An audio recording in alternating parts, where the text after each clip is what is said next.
This is Wabi-sabi Podcast, and I'm your host, Adam Yasmin. Really excited to share this week's episode with you.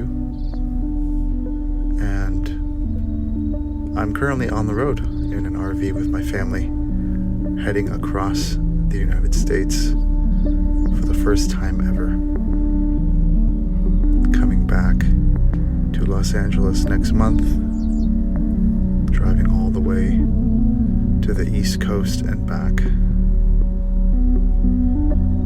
I'll be sharing more about that as we voyage. But I hope everyone listening is well and safe. And even though aspects of this pandemic feel like they're behind us here in the States, I think we know that it very much is not fully behind us.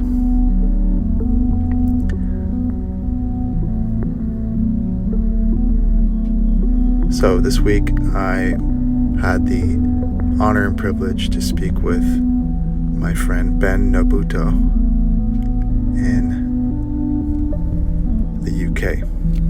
Ben is an incredible composer, arranger, multi-instrumentalist, producer, wizard, and content creator that I found via connections on Instagram. And so we spoke about music, philosophies, and much more. Hope you enjoy our conversation, and if you haven't already, please consider leaving a review for the podcast. It really helps a lot with algorithms and searches and whatnot. If you haven't already, please go ahead and subscribe and leave any feedback. Perhaps even a recommendation or a suggestion for a future guest. So, without further ado, here's Ben. Ben, it's an honor. Thanks so much for joining me. Welcome to the show. Thank you. Thanks for having me. So, we were just noting before hitting record, just at how funny, you sitting in the UK, I'm sitting here in Los Angeles, and how, as much as I guess have fun loathing a platform like Instagram, for a myriad of reasons, I guess in its grotesqueness and its imperfections, sometimes I come across incredible content or just incredible artistry and creativity, and really I feel like it's making the most out of the platform. And that's coming from like having been, an amateur musician myself for like 20 years, and the fact that I like what I like meant that somehow I came across one of the cassette videos. I don't know if it's the Bento. Is it the Bento series? You have like 20 some odd videos in this series, which are incredible. So anyone who's going to listen to this should, after listening to this, immediately go check them out if you haven't already. And then just that fun experience of reaching out to you through the platform and saying, hey, I would love to have a conversation around creativity within a platform like that. And so here we are. So thanks so much. No, thank you. Yeah. I think it's nice. I do think there are positives, because when people talk about social media or like Instagram specifically, like we do tend to talk about the negatives, but it's easy to glaze over like just how easy it is to link up with people. And I've met so many amazing musicians, and like also managed to keep in contact with musicians I already knew through Instagram which would have been kind of impossible throughout the pandemic and stuff. So yeah, I guess there is good to come out of it in a way, but it's just kind of, yeah, always trying to find that balance, trying to keep it healthy, I guess. Absolutely. I mean, there's, you know, I feel like I firmly live in a both and type of a reality. Um, and you know, while I have some personal feelings about the platform, um, there's so much to benefit from. It just, I guess, just noting out loud how, based on your interests, you are um, you are spoon fed. A certain kind of content that's based on your likes and your dislikes. And um, for me, I'm so excited to speak to you because, and forgive me for just for waving so much, No. in your direction and just sort of really singing your praises. But when I heard you playing, when I saw the type of content you're putting out there, my fir- my first that first impression, which is so important to reflect on, was like, wait, this is like Jacob Collier level amazement. Like I'm just enthralled at what's going on. And again, I forgive me for, like, I don't mean to compare, No, no. apples and pomegranates. We're all individuals. But it yeah, I was just showing, I think it was, bento cassette number perhaps 22 or 20 to my daughter and partner just before hitting record. Mhm. And it's just so, I think it's just, for me, it's so exciting to, again, because we're so seemingly, we exist socially and also creatively within these strict confines of these platforms in a way.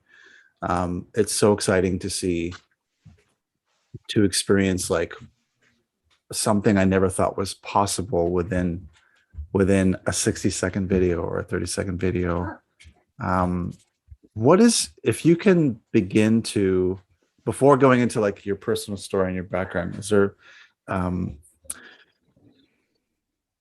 is there a way you can perhaps walk through, like, what, even just making one of those videos, maybe from arranging, composing, collaborating, recording, editing a video like that, because these are like no more than 60-second videos, if not 30 seconds. Right. What is that Yeah, process yeah. like? So long and really just really long and really tedious, basically.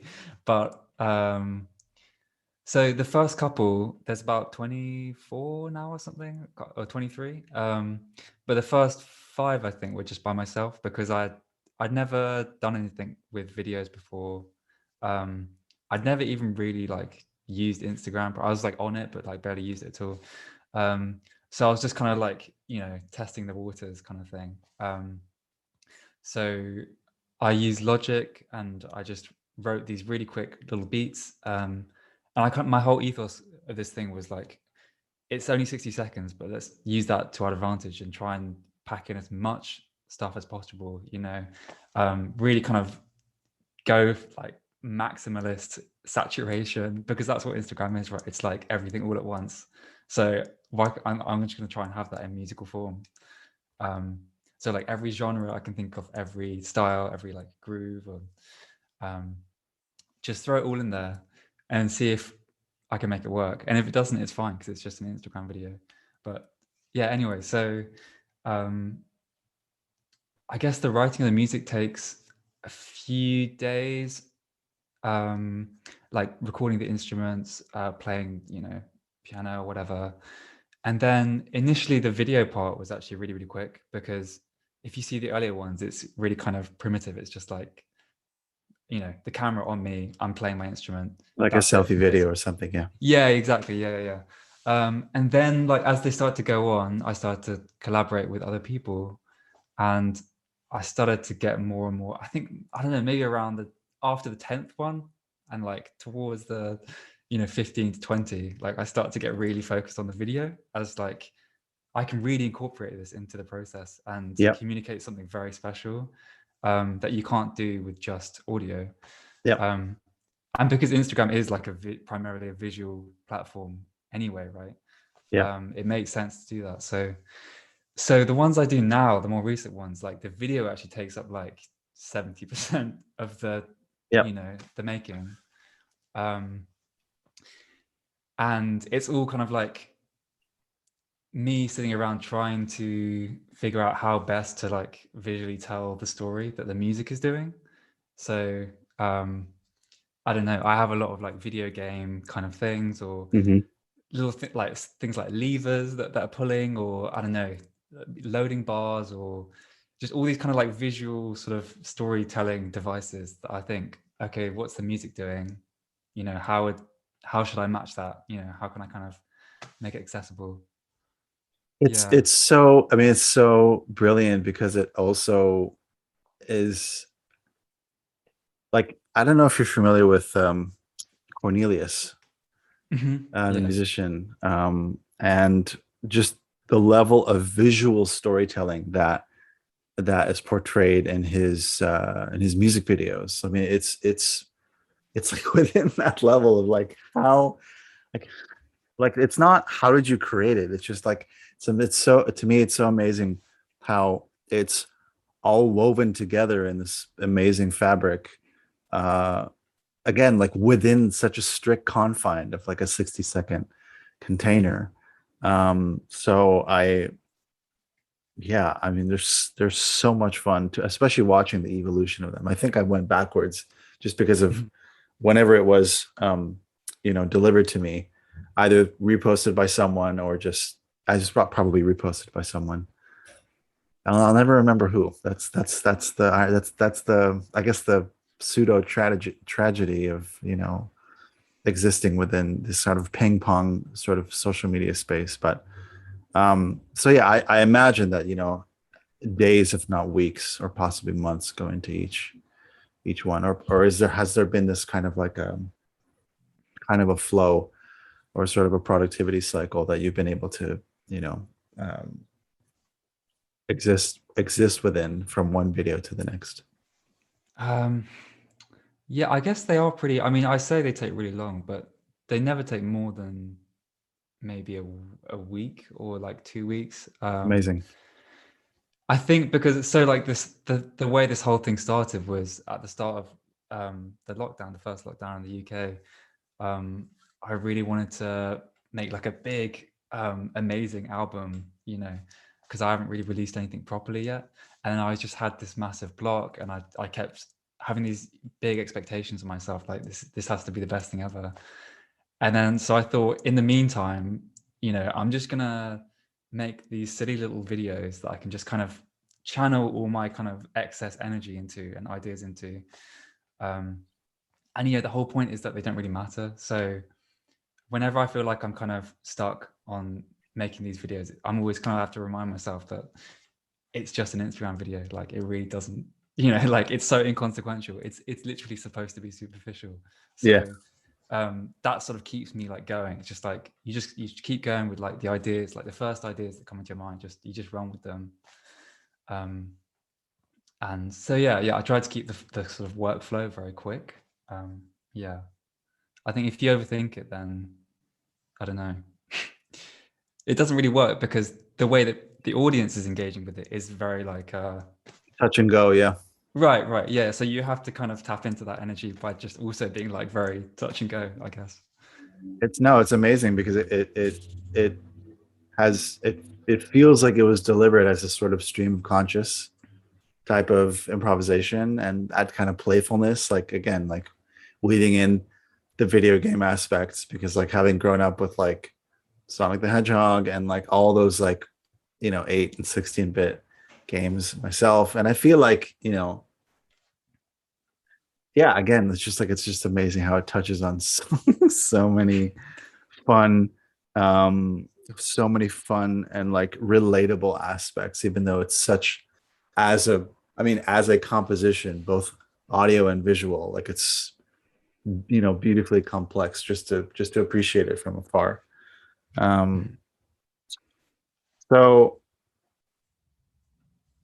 yeah, so like if you could, like if you could explain like, say you're UK based, are you based in London? So I'm based in Kent, which You is can't a in the county just south. below. Mhm. Yeah, yeah, just below London.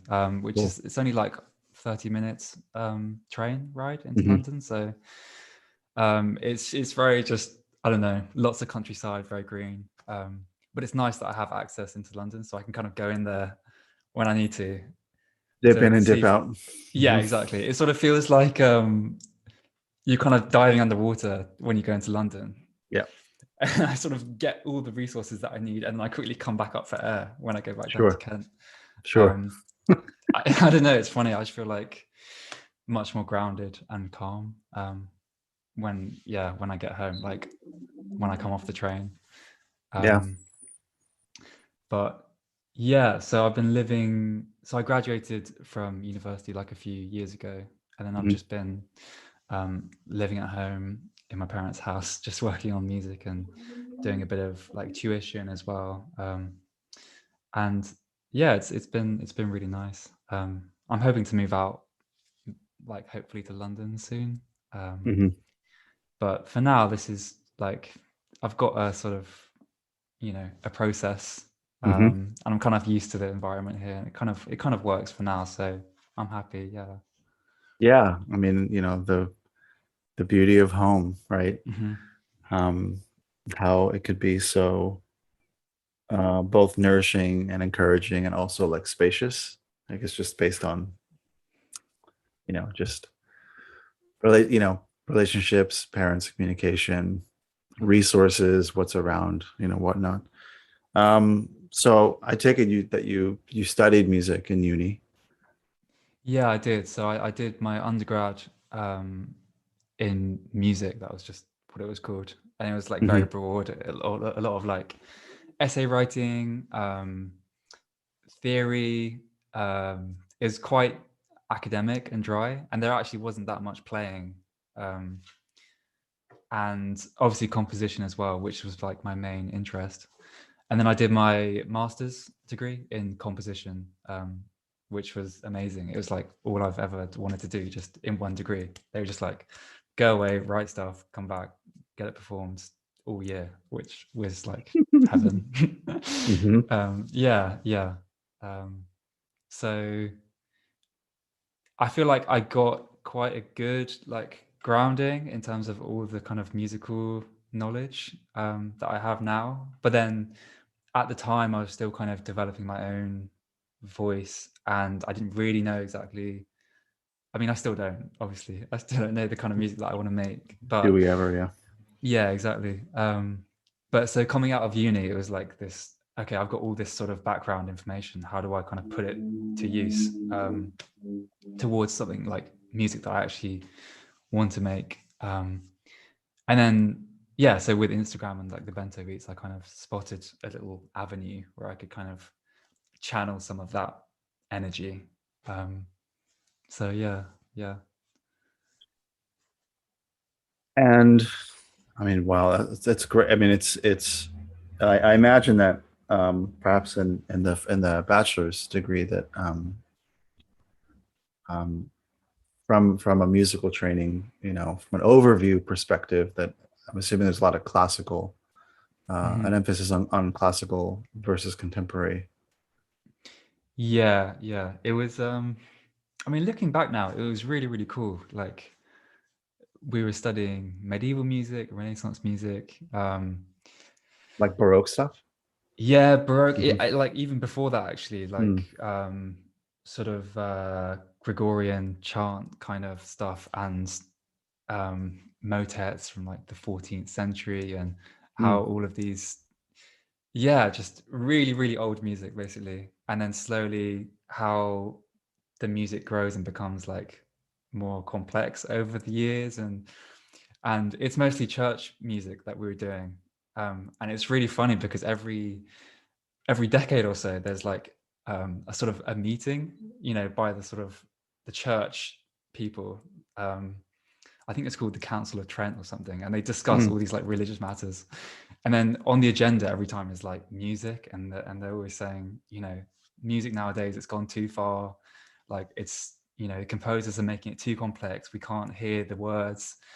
It's taking the focus away from God. And so there's like a moral panic every single time, which is funny because, I don't know, to my ears, it still just sounds like very pious, like worshipful music. But to their Hmm. ears, it was like, no, we can't have this. This is too much. Sort of like how people, I don't know, reacted to hip hop, back in the day or Sure, something. sure. So yeah, it's really, really interesting. Yeah. Yeah, yeah. You recognize that when you look back at history, that most often than not, it's we're not doing anything new. I mean, it's as far as like, we're still yeah, uh, politicians or people who make decisions are still worried about, I don't know. I suppose between, our countries, we still live in quite a Puritan society, so there's always that kind of censorship, worrying about the children sort of arguments that are baseless arguments that are made all the time. Hmm. Um, um, I have like 1,000 questions, and I don't come into these conversations like in any kind of premeditated way. No, that's I cool. I I have a go I question. go yeah, please. I was going to ask you what kind of music you made, or you So make still. yeah, I that's a good question. I'm both a bass player and a percussionist. Um, and I grew up doing some like piano, trombone, and guitar. So that was kind of like my upbringing. So there was a little bit of like, piano lessons, at that kind of formative age, like 7, 8, 9, 10, which I hated, by the way. Mm. I hated piano lessons. I was always, I think I recognized quite early on that I was, um, I guess, autodidact, or just like I was really sort of I was just kind of curious to learn based off of what I was hearing. And so when I was like 14 and I picked up the guitar and taught myself how to play guitar based on listening, playing along with like my favorite bands or my favorite guitarists. Um, that's when things really started to click for me. So I think what, I'd say music or genre wise, as a bass player, I definitely, was a working or bassist for hire that was playing or supporting a lot of, rock, indie, um, singer songwriters, some folk, some Americana. Um, and as a percussionist, it was a lot more eclectic. My main voicing is cajon, which is traditionally a flamenco voicing, but um, I am not a flamenco musician, so I definitely early on, I'd say I started playing percussion when I was 16.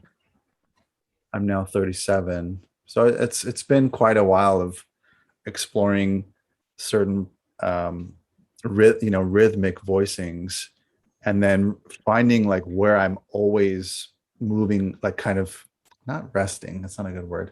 Where I'm always trying to explore further and further is this realm of this sort of like reverse engineering, like electronica or like syncopated beats onto acoustic instruments. Mm. So like big, huge and hugely influenced by a band based out of New York called Nerve, and the drummer is Jojo Mayer, and the So bass player is John Davis. Like both incredibly, consummate players.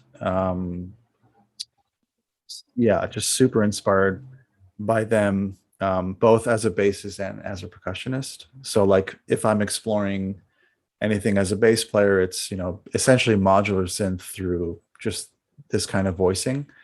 Um, and yeah, and as a percussionist, it's like taking aspects of electronica or breakbeat or drum and bass and just really just focusing on that kind of muscle memory. But it's not like the only aim. It's very much always in what the conversation is, or what, how I'm collaborating with other people. So there were a lot of opportunities to um, explore different world styles. Um, there was a I had a friend and teacher and sort of at times mentor named Adam Rudolph, who is an amazing, accomplished, like sort of multi percussionist who really focused on like Indian as well as several African um, rhythms. Um, and he leads an orchestra called the Go Organic Orchestra, which is this incredible,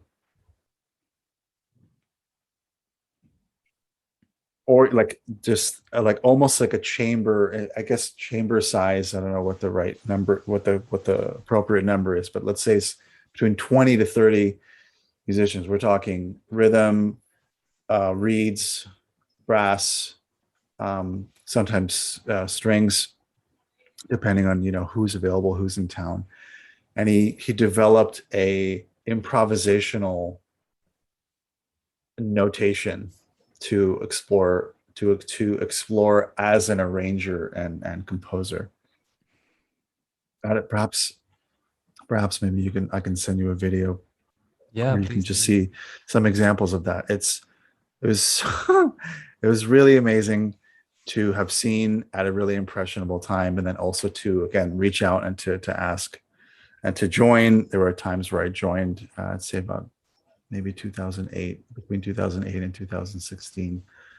Um, so that is a really long-winded answer to your question. That it's quite eclectic, and yet at this stage of life, I'm unfortunately I don't have anyone local that I'm really excitedly, playing with or creating with, which is both um, an indicator of both being a parent and also living in a pandemic. So there's kind of like, and I'm not one to like, I'm pretty transparent. So like, there's this very, there's this very small, like hidden, not so hidden kind of like desire, like there's any way to like lay stuff down like on percussion, or like in a way to like maybe be a part of some composition or some arrangement or or like one of the bento beats. Like that's like life goals for me. So just putting that out there. um Sure, sure. Yeah, yeah, yeah. I feel so cheesy to say that, No, but I just had to say no, that out loud. no, we should do it. That's Yeah. interesting that like earlier you mentioned reverse engineering, like when you're Mm. talking about Verve and sorry, Nerve and Jojo Mayer. And like Um square pusher and like that kind. Yeah, I mean. yeah, yeah. I'm really into that concept. Mm. And I think I first sort of discovered that idea through Steve Reich and Hmm. um, drumming and music for 18 musicians and um, all of these things where he'd done all of this stuff with tape machines and things like that, but then he realized that on its own isn't really enough to kind of, there's not enough interest just on its own. But if you can get humans to sort of try and imitate machines, you get this strange mixture of the kind of precision, sort of machine-like precision, but then really beautiful human imperfections that always sort of creep out, and that's what makes music so expressive. That's like expression in music. It's like the gap between the kind of the perfect, almost like platonic ideal of what the music should sound like, and then the kind of scrappy, imperfect, flawed human version realization of that sound. Absolutely. Another amazing example and a huge influence that just you hitting that on the nose so eloquently. It reminds me of Bernd Friedman and Liebezeit. I think Liebezeit was his name.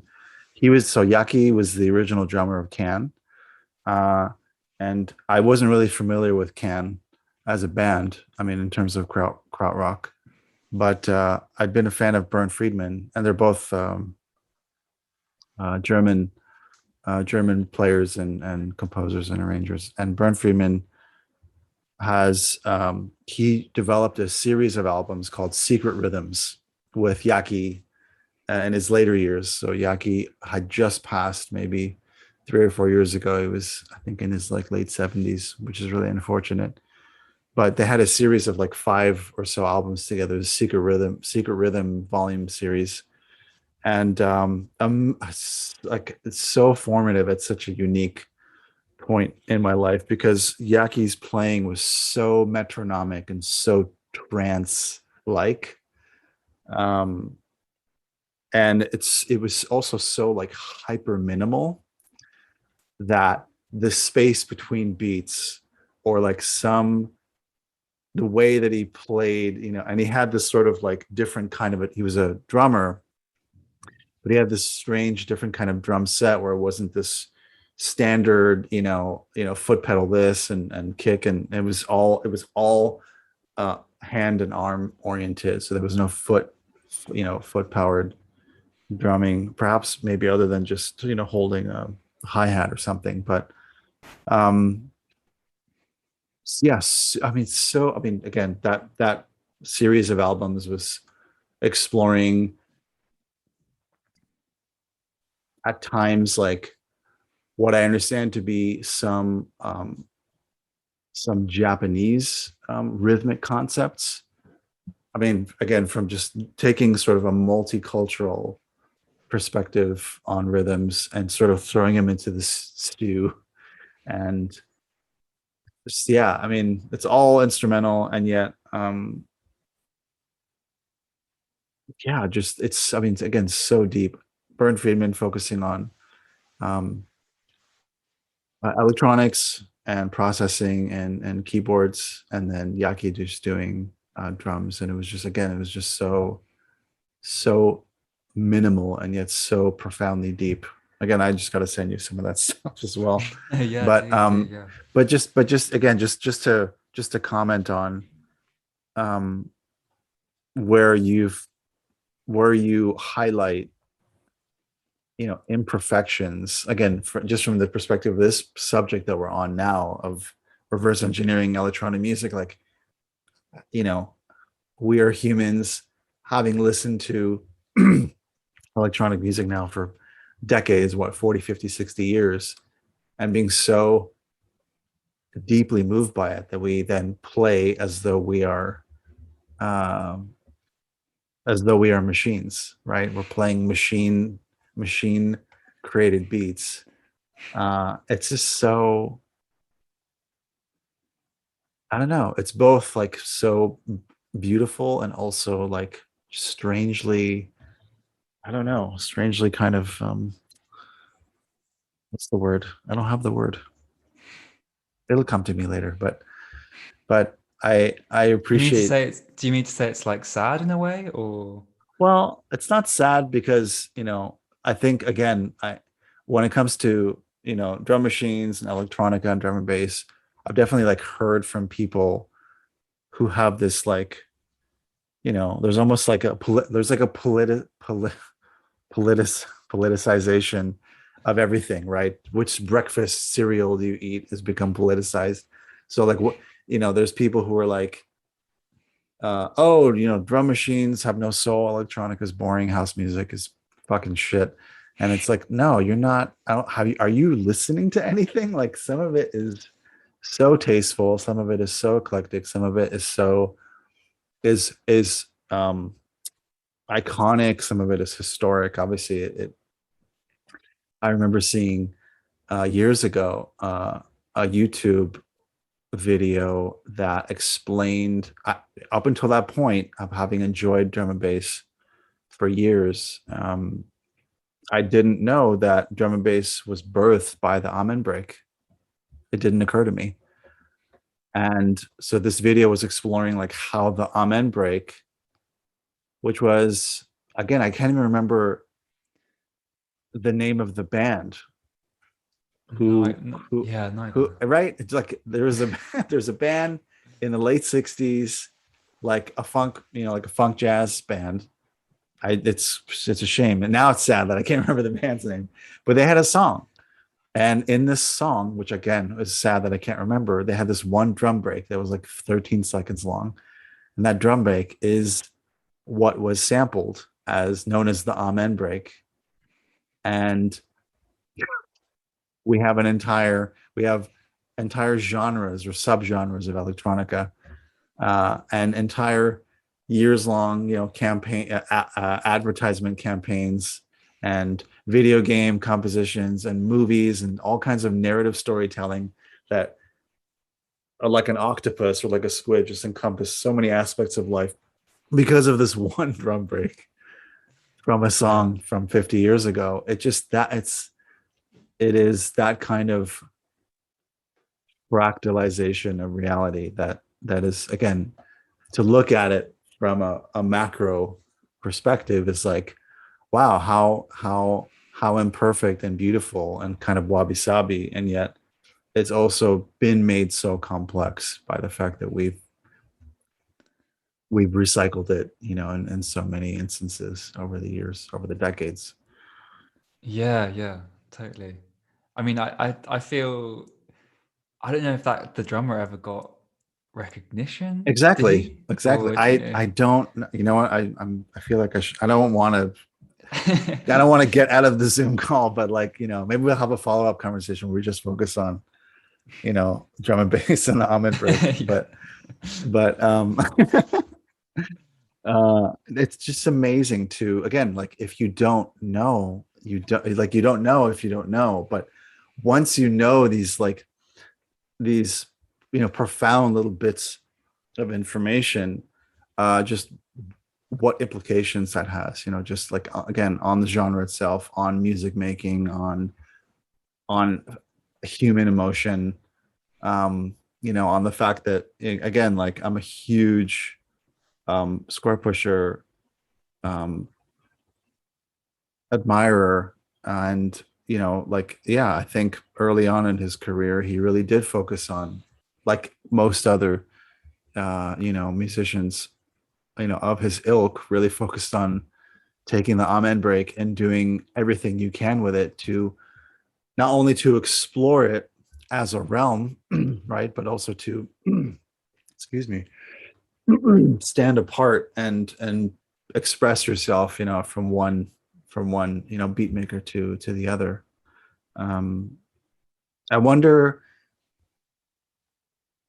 what you also draw inspiration from that may not be music itself. I mean, I feel like you kind of touched on it when you described being based in Kent, being able to train in to London. And so when you get back home, you get grounded and you have that sort of nourishing groundedness about you that is profound to just experience, in this conversation together. But I wonder what else you may be drawing inspiration from.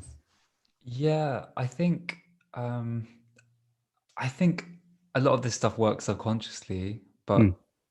but so a lot of times I'll write a piece, and this sort of applies to the bento beats, but also to like my compositions as well, just for ensembles and other people, which is what I spend sort of most of my time doing when I'm not doing the bento beats. But I feel like usually there's a binary or there's like a dichotomy between um, something that's really saturated and intense and overwhelming, um, and then the opposite of that, which is total stillness and serenity. And for some reason, I'm really, really fixated on that, like that dichotomy between the two things, and like how these sort of two forces sort of interplay. And so I think a lot of my pieces tend to unravel, tend to follow quite a maybe even predictable pattern where um, the listener is sort of plunged into like total chaos, and then it's sort of up to them to kind of weave their way through this sort of labyrinth and find a moment of stillness, sort of like an oasis. within this sort of craziness. And I don't know. I mean, I don't know if there's like a formal concept that kind of that summarizes that. I mean, I'm sure then it must be called something, um, but you see it in lots of other things as well, like in horror movies, like just in the sort of the still moment just before you get a jump scare or just after something horrible happens, like that silence is so charged, it's so powerful, you know, it's almost unbearable. Um, I feel like metaphorically you're touching on I guess what's structurally within like a storm is the eye, right? The eye is this sort of calm, but it's a very charged space. Um, I feel like that's what I'm hearing by what you're saying. yeah, yeah, I kind of see it like that. Mm, So yeah, that's definitely like a big idea in my music. Um, and then I've made some more overt references to like Japanese concepts before in the past, like uh, the idea of I found this concept called Jo Hakyu, mm, which you get in a lot of traditional Japanese arts, like Noh theater and like gagaku, the sort of ancient court music, and apparently loads of other like tea ceremonies and like lots of other kind of things. Um, and it's just like a very basic formal process where things start slowly, gradually speed up, and then end really swiftly. Um, and I think I read that the Noh playwright called Ziami, he sort of mm. understood this as like a fundamental concept applying to like the patterns of movement in everything, basically. Yeah. Um, so yeah, I wrote a piece ages ago called No Shape and Every Shape for like quite a large ensemble. And it's based literally on this concept where it starts very, very slowly. And then there's a drummer as well in the ensemble. And he's just sort of like making swishing patterns, like a sort of like a jazz drummer would with brushes. And he's got a metronome in his ear that's constantly getting slowly, slowly faster. Um, so this whole it's just basically just one huge accelerando and crescendo, um, and yeah, I'm not sure. I'm not sure what I was trying to achieve with that idea, but I guess there was a kind of beauty in the simplicity of just you're just following a process, like you're just letting it unfold. Um, there's a kind of like inevitability to it, but it's also kind of beautiful. I mean, as I'm hearing you describe it and reflect on it as you're describing it and how much it means to you, like on a sort of a personal philosophical level. I mean, it also sounds like, yeah, like just what happens in nature as a process, maybe from season to season, right? There's there's there's more quiet, calm nuance, and then there's a crescendo and a build up into something. There's summer, there's blossoming, there's and then like there's a whole process. Obviously within nature there's a cycle, but from like a perhaps from a compositional perspective, and again, like I'm not a composer, but I can, as a listener and as an appreciator, I can feel within the realm of a composition like those movements, from calm um to much more chaotic, and then finding that kind of well that kind of peace within that chaos, um which then also touches on the other schools of philosophy that I seem to hang around, also like from the perspective of tea ceremony. I'm really big on I've been studying, I've been a student of Chinese and Taiwanese tea culture for 13 years, and it's had a profoundly deep impact on my life. So from like a kind of a Buddhist and almost sort of Taoist perspective, which again, it's not that dissimilar to, you know, Japanese philosophies, but it's like all kind of within the same realm of thought, you know, maybe not just slightly different to individuate, but it's yeah, it's just fascinating to hear just like that again, the background of where you're coming from and how that all plays into what it is that you're doing. So on top of on top of surviving this pandemic, making the Bento Beat series, but you also are composing or arranging um, um, for ensembles, or I've seen recently what there was maybe a quartet uh, that you composed for or you arranged for. Yeah. It was just a small piece for a quartet called Brother Tree Sound, who I actually did a bento beat with as well. Oh, cool. And they really kindly sort of commissioned like a short piece for me. Mm. And they played that in London actually a few days ago, and that was the first live concert I've been to since the Since lockdown. So lockdown. Wow. yeah. So it felt really, really special that the first concert I've heard in ages was like of my music. Yeah. Really surreal as well. Yeah. So that was nice. Yeah. Sounds nice. I mean, especially like, you know, I mean, we love London and the UK. I mean, my partner's family is from there. So again, pre-pandemic, it was basically an annual Mecca that we would our pilgrimage that we would go to on at least an annual basis. And I really miss it, and I can't wait to go back. I've seen some incredible performances. There was you know of a guy named Scott Morgan. He goes by the alias Lossel. He's a like Yes, an yeah. ambient. Did you see him at the South Bank by any chance? Yeah, yeah, I Bro, did. I think I was probably there. Yeah, that was again a really we happened to be there. It was like in the month of December. I can't remember which year it was, but I was like, oh my God, Lossel's playing because why would he come to Los Angeles? Because LA's more focused on different genres of music. Hmm. And if he would maybe make an appearance here, it probably would be within the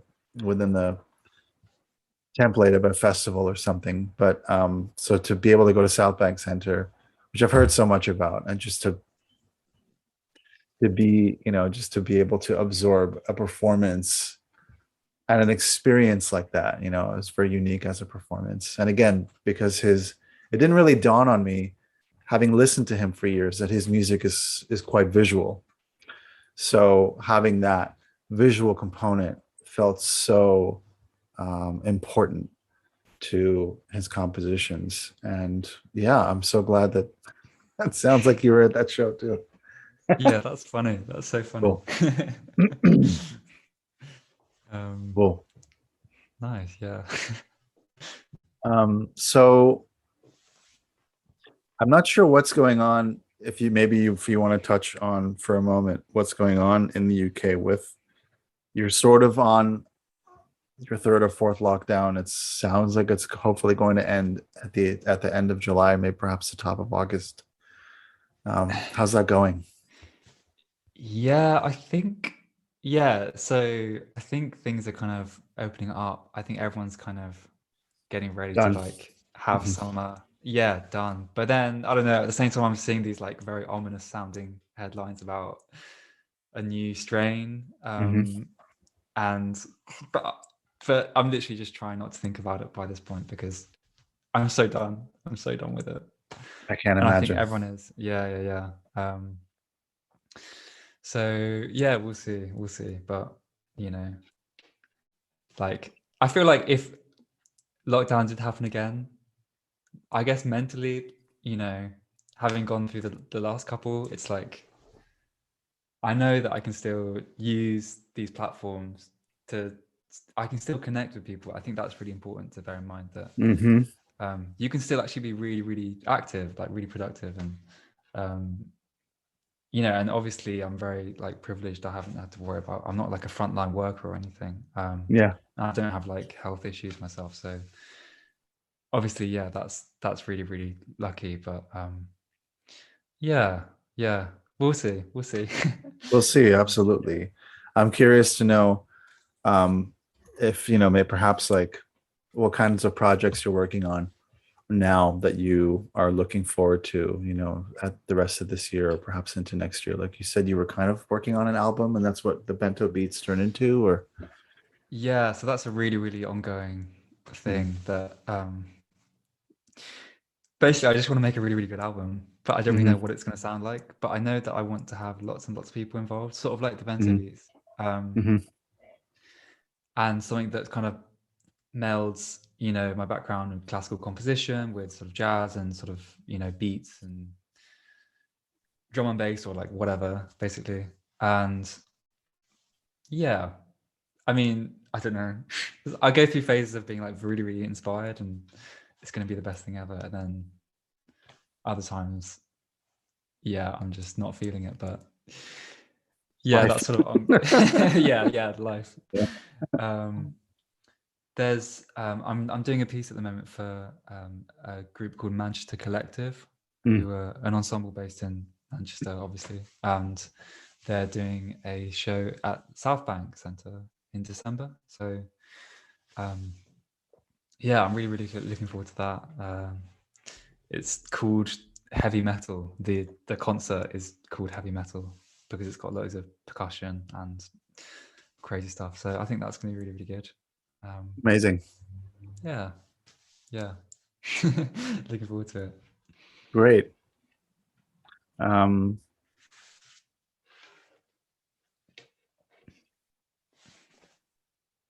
I think, I don't know, it feels like this is a good bookmark for a future conversation. I'm wondering if there's I don't know, perhaps something I don't know if you have any um musing or something you'd like to share, or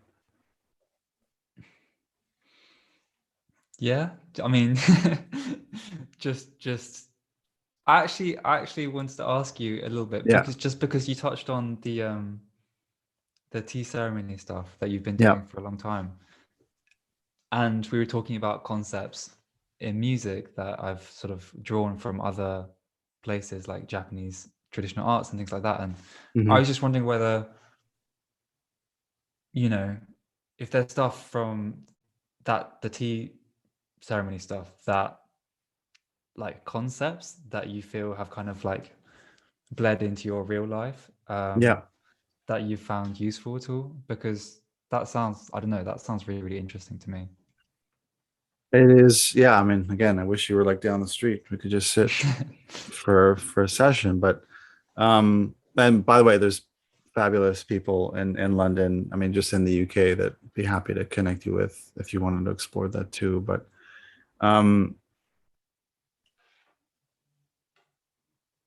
it's very much touches on what you were saying earlier, where it's again, it's not like Chanoyu, like Japanese tea ceremony, where it's uh so sort of methodical, um, quite orchestrated and like highly disciplined. Um, I feel like this, like the school of um, what I've been practicing and just experiencing as I'm practicing is known as Gongfucha. So it's Chinese. I believe it's originates in Fujian province, so southeast China. And Gongfucha translates to tea with effort. So Gong Fu, like Kung Fu, is effort or skilled discipline. So the implication being that time, reverence, and dedication and practice together in lockstep will produce a profound tea experience. And yet that's not the goal. But the fact that it's again not unlike playing an instrument or playing a composition with with different variables. And I get really philosophical about it, but I mean, there's a stage. I mean, there's a tabletop, or there's the teaware, there's the tea itself, there's the kettle and the water, and perhaps there's a time allotment that you're allowing yourself. But it's it is after over a decade of doing it, both solo but also sharing it with people. One of the things that I do or had been doing out in the world pre-pandemic, and I look forward to doing so post-pandemic, is like like hosting tea for groups of people, for a myriad of, whether it's event based or sort of like team building, um, that kind of thing. um, but it is like foundationally a cyclical sort of moving meditation kind of an experience. I mean, there's a lot of muscle memory that comes in, like kettle movement, pot. There's lots of different bits of teaware that are imbued with so much character and so much imperfection. I mean, it's amazing to think about each vessel is so fragile and is made by hand, and yet it could last hundreds of years with the right care and reverence.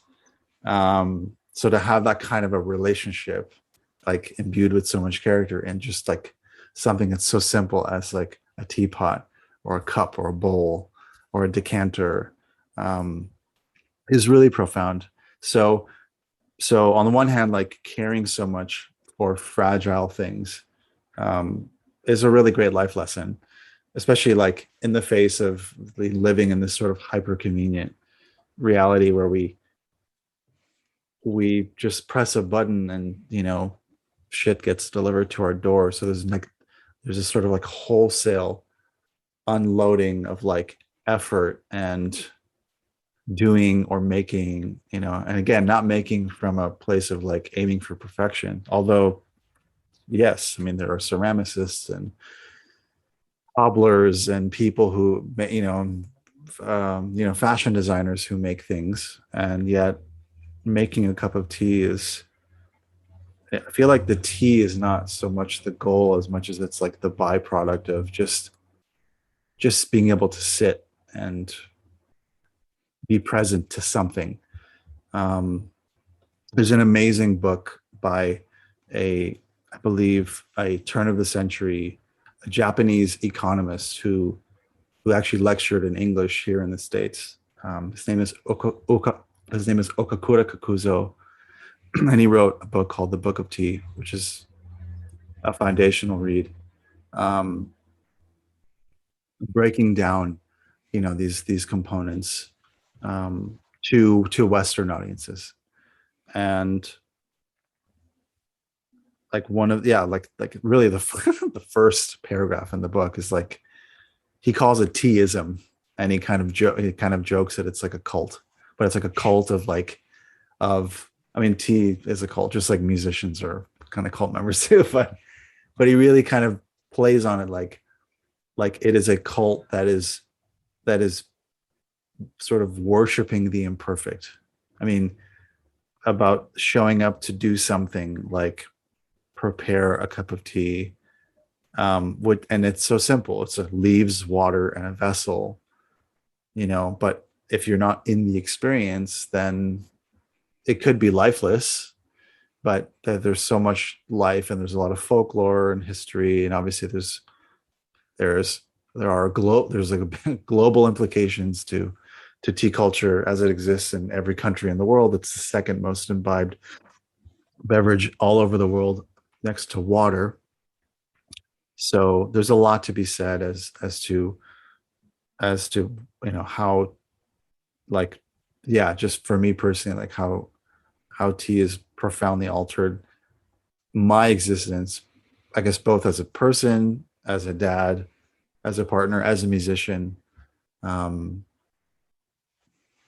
there's a lot more to unpack there, but that's the kind of like that's the philosophical kind of baseline answer to your question. Yeah, that's amazing. That sounds so, I don't know.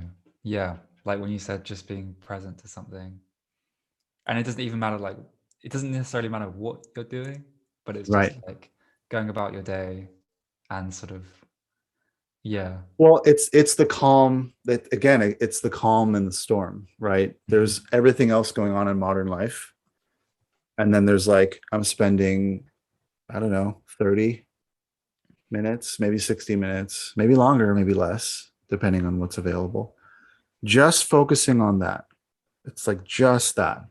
And it's a very, as a tea brewing methodology, as a technology, it's an incredibly analog experience. So again, it's really requires your attention and your time and like both hands and your fingers. And so from a music playing perspective, from like a neuroscience perspective, there's a lot of benefit to immersing yourself in these hand and finger oriented activities like playing music or playing an instrument, or like, immersing in like a tea ritual. So there's a lot to explore there that I'm looking forward to be able to explain a little bit better in the future.